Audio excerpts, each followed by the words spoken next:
Magandang araw po sa inyong lahat mga kababayan at welcome back dito po sa PNR at eto nga mga karibin natin patungkol po rito ang bibigyan natin ng reaksyon ngayong araw na ito. Balik it Bulaga, nako Topacio matapang na binira si Soto. Yan mga kababayan, patungkol po riyan ang ating aalamin at bibigyan ng komento ngayong araw na ito. Pero bago pong lahat, kung bago ka pa lang at di pa po nakapag-subscribe sa ating munting channel, please don't forget to subscribe. At palike na rin po ng video ito. Sa mga hindi pa po mga kababayan nakapag-subscribe, pwede nyo pong i-scan ang QR code na yan. Alright? So ito na nga mga kababayan, simulan na po natin to. Sawala ang bayan ko sa magnanakaw na tao.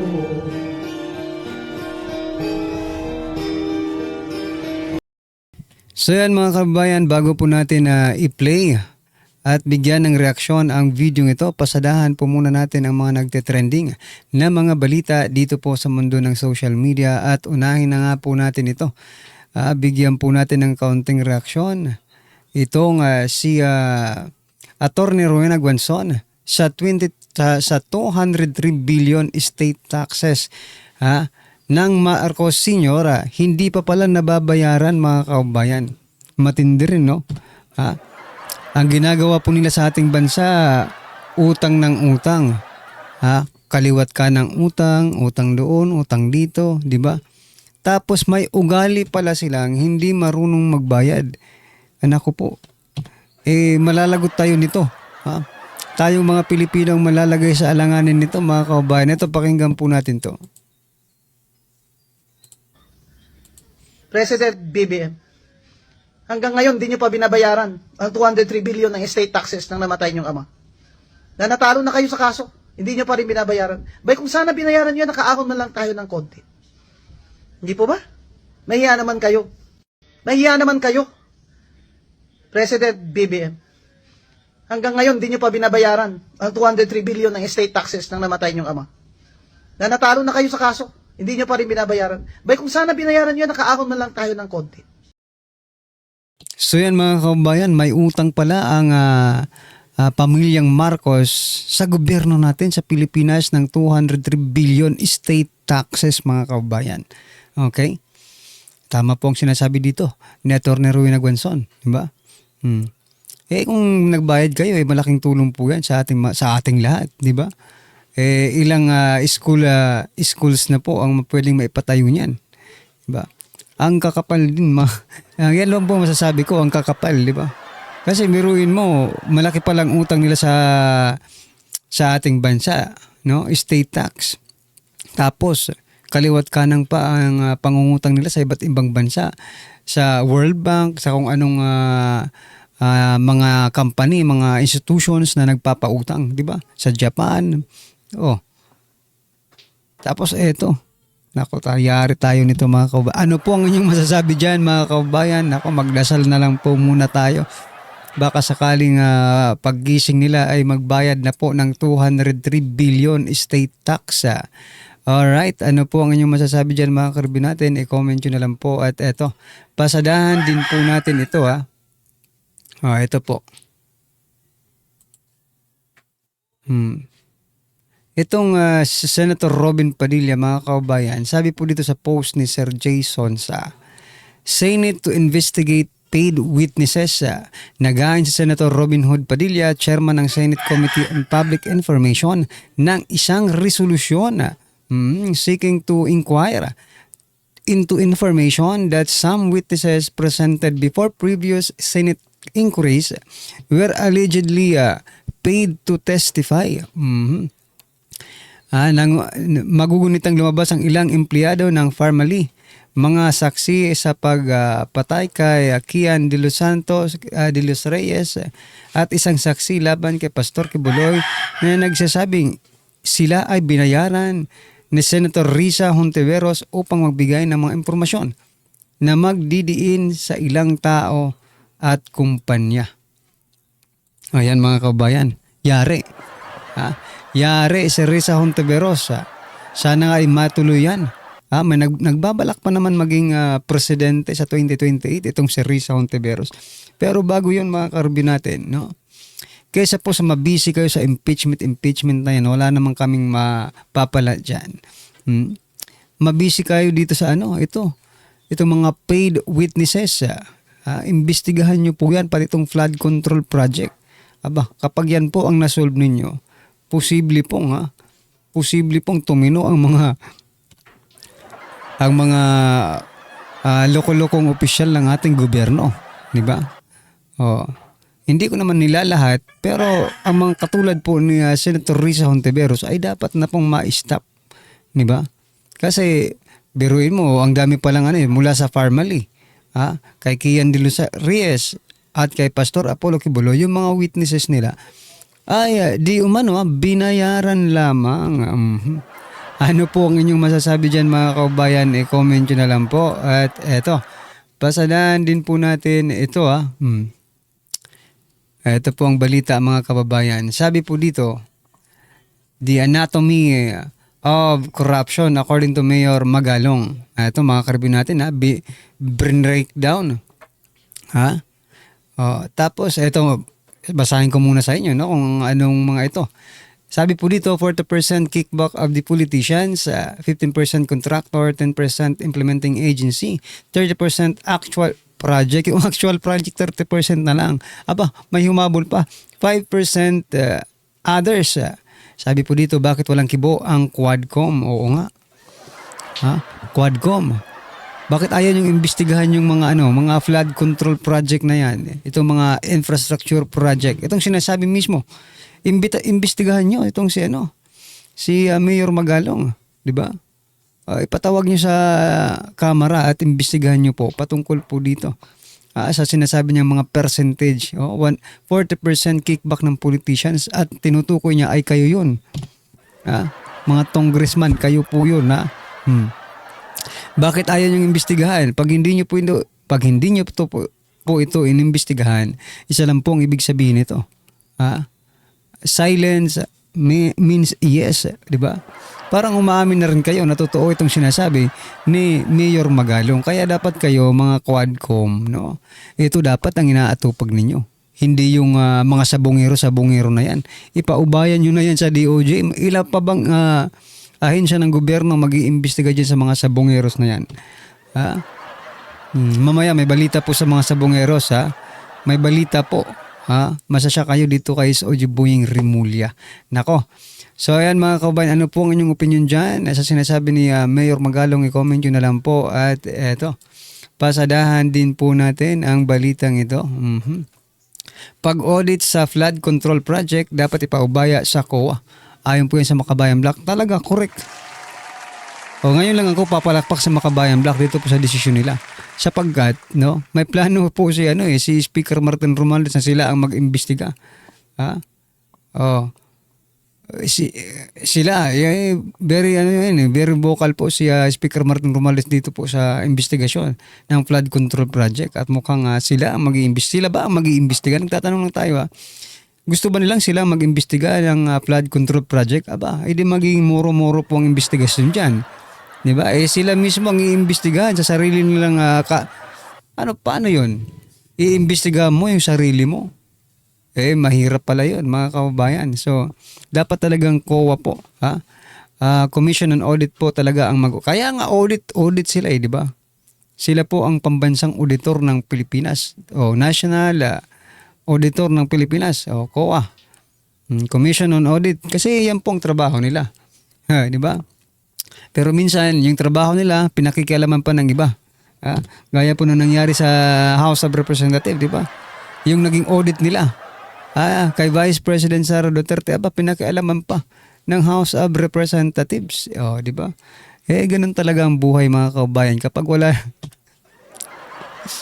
na silang makalkal na iba, kung ano po yung available, yun na lang po yung titirahin nila. Di ba? Anyway, ano po ang inyong masasabi dyan mga kaubayan? Comment nyo na lang. Ito, last po natin pag-uusapan bago po natin i-play yung video. Ito, ito. Ayan mga kaubayan, ito pong sinasabi ko kanina na balita patungkol po dito sa missing sabongeros. Sabi po dito, eyewitness nakakita raw ng 10 isabong murders. Nako. Ha? Baka sa sabungan yun. Yung mga manok, di ba? Na nagugurgo, namamatay din yung mga manok pag sinasabong. Yun siguro yung ina. Kung talagang kahit pa sabihin natin nakita niya lahat ng paggurgur dyan, di ba? Kung wala naman kayong ipapakitang ebidensya, puro salita lang kayo, hindi rin tatanggapin yan. Sa korte, hindi tatanggapin yan na puro salita lang. Dahil kahit kami, pwede kami magsalita, nakita namin yun 10. 16. But where is the evidence, mga karibin natin? Nasaan ang ebidensya? Yun ang hinahanap ng taong bayan. Para maniwala sa inyo, ebidensya muna bago kayo magsabi na 10 yun di ba? Bakit ito lang? Ang labo nyo rin, Soji Boying Rimulya. Puro lang kayo salita, wala naman kayong ebidensya. Nasa Department of Justice pa naman kayo, we're in. Nagbabase po kayo sa lahat ng sinasabi nyo ay based on evidence. Pero bakit ngayon mukhang malabnaw ang mga statement ninyo? Di ba? Anyway, mga kabayan, ano po ang inyong masasabi dyan? I-comment nyo na lang po. At eto, pasadahan po natin ang balitang ito. Eto na po, mga karibin natin. Po ang kahit sinong senador na gumawa ng resolusyon. Halimbawa, mag-draft sila ng resolusyon na si Laila De Lima ang pinakamagandang babae sa buong mundo. Wala namang problema yan, pero may sasang-ayon ba? Ako sasang-ayon ako kung senador ako. Kaso mo, hindi ako senador Kaya hindi ako pwedeng sumang-ayon doon, di ba? Ang ibig ko sabihin, pinalalabas nila na resolusyon na ito. Ito na yung sense ng Senate. Hindi po ito ang sense ng Senate. Kasi bago po maging resolusyon yan ng Senado, yan po ay kailangang i-refer pa sa komite. Maglalabas pa ng report ng komite. Magdedebate pa kung may gustong kumasyon doon sa resolusyon at magbobotohan pa. Yan. May sistema. Oo, may sistema. At yung botohan, depende pa kung anong klaseng resolusyon. Kung ito ay resolusyon na simple lang, katulad ng ginagawa nila, simple resolution lang yan. Opo. Yan ay ano lamang, yung majority lang. Okay. Pag joint resolution ng House at saka ng Senate, dapat parehong payag sila. Ngayon, pag constitutional amendments, 2/3 ng Senado, 2/3 ng House. Yan. Hindi po basta nagpanukala kayo resolusyon ng aso nyo, naguguluhan ako tinitingnan ko lahat ng dyaryo. Yan, Eto pa. Nakalagay, na merong resolusyon. Ang dami! Opo. Minimislead nila ang media. Palagay ko sila nag-press release nito. May resolusyon na daw. Wala pong resolusyon. Pinagluluko tayo. Ito pa ang nakakatawa sa sinasabi ni Son Tiveros. Opo. Sabi niya, ibablock daw niya ang lahat ng premature moves to dismiss the trial of Vice President Duterte. Ibablock niya. Siya lang mag-isa. Galing. Ang gagawin niya siguro, haharangin niya yung pintuan. Galing. Bago maglulupasay siya roon sa floor ng Senate, ibablock niya. Opo. Siya mag-isa. Ibablock niya yung kagustuhan ng karamihan ng mga senador at ibablock niya ang kagustuhan ng Supreme Court. Grabing ego nitong babae ito. Mas malaki pa sa Empire State Building. Wow. Ang tindi ng ego mo. Girl, ikaw mag-isa. You will personally block. Siguro titry mong mag-block. Wala nang rule of law yan pag Oo. ganyan. Gusto niya siguro siya ang mamuno doon sa minority block. Pag siya ang Ayun. pinuno ng minority block, siya ay blockhead. Oo, di ba? Yeah. OMG. Anyway, Oo. paano naman hindi ka matatawa sa mga ito? The presumptuousness. Hindi, I cannot wrap my head around the presumptuousness, the pride, the hubris of these people na sila ang dapat masunod. Opo. Kesa sa majority, kesa sa sinasabi ng Supreme Court. At anong basihan nila? Retiradong mga maestrado ng Supreme Court. Etong advice ko sa inyo, mga senador, Bumuo kayo ng bagong Korte Suprema, kunin nyo lahat ng mga retired na maestrado na kampi sa inyo bago magsesyon kayo mag-isa. Then gumawa kayo ng sarili nyong desisyon. Of Ayun. course, walang kwentang desisyon yun. Retirado silang lahat eh. O, di ba? Retiradong OMG, ano ba desisyon yan? din yun. Ay, nako. Talaga namang, Pinapabigat huwag nyo nang ang problema. ipilit. Ha? Ang tawag dyan ng mga bata, Pinipilit pa kasi. Muntang. Muntanga. Ano yun? Mukhang... Muntanga. Muntanga kayo. Oh, pero attorney Maniwala kayo, okay. Dili. Okay. Muntanga kayo. Oo. Sinabi na, wala ba kayong kagalang-galang? Itong Kalungkot mga ito, naman. kengkoy eh. Ha? Kita mo ha, etong si Monson, matatawa ka. Noong sinasabi, may usapan na i-dismiss ng impeachment court yung mga charges. Hindi pa naman i-dismiss. Sinasabi lang na maaring may motion to dismiss at maaring entertainin ng impeachment court. Okay. Sabi nitong si Monsod, para lang makalusot. Alam nyo, anyway, hindi ko masisisi itong si Christian Monsod eh. Ay, yung Kung asawa, aburido lalaki. eh. Oo. Oh, yung Christian. Opo, opo. Kasi kung ganun ang itsura ng asawa mo, si Winnie, talagang maaburido ka at kung ano-anong masasabi mo eh. Ala. Anyway, Ay, Anyway, yeah. sabi niya, hindi kayo ang magdidesisyon kung mali ang ginawa ng House, kung merong violation ng 1-year ban. Hindi kayo ang magde-decide, impeachment court. Ang magde-decide niyan ay ang Supreme Court. Sinabi niya yan, i-fact check niyo ako. Talaga? Kung hindi totoo. Sinabi niya yan. It's not for you to decide, it's for the Supreme Court To decide. to decide. Ngayon nagdesisyon ng Supreme Court, But sabi now- niyo, huwag sundin. Dapat ituloy niyo. OMG. Buang. Indiawa, inabuang na. Ay, di atay ko dasay. Ay, nako. Tinuod. Tinuod, Tinuod Ginoo. dahil, nako. Hindi. Pero attorney, the problem is kung misleading yung mga media, kakalat ang maling impormasyon. Oo, baka akala tuloy ng mga tao, meron ng desisyon ang Senate, nilalabag yung kagustuhan ng Korte Suprema. Pwede ba kayo ay mga lawmakers, isa-isahin ko mga pangalan nyo para itong apila ay para sa inyo? Ontiveros, Soto, Pangilinan, at sino pa yung isa? Aquino. Aquino. Hindi ako magtataka, Aquino eh, basta Opo. Aquino.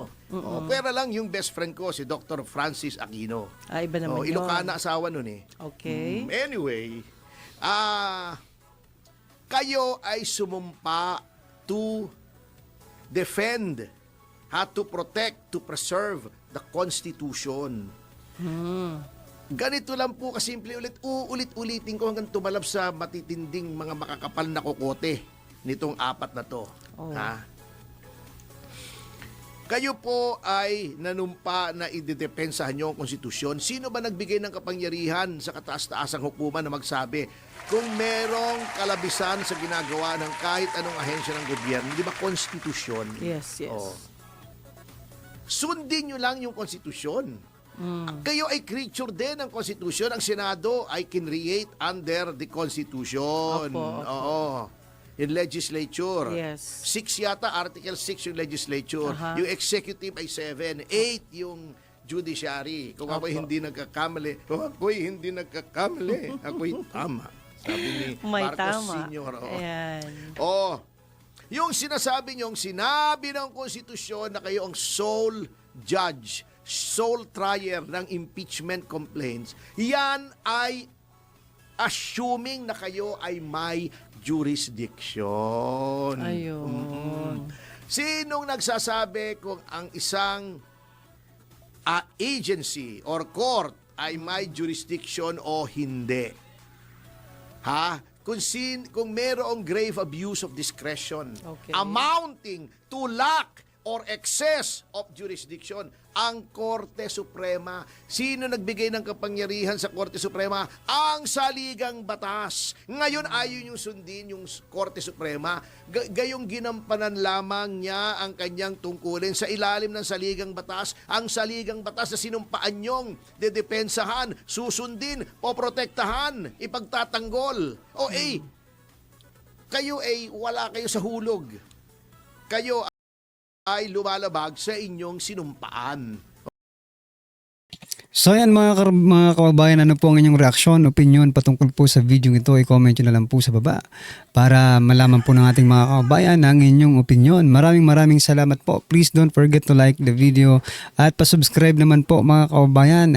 Eto, pa-scan na lang po ng kung tinatamad po kayo na mag-subscribe. Ito, i-scan nyo na lang po yung QR code natin at 100% you will be subscribed. Yan mga karibin natin. Maraming salamat po.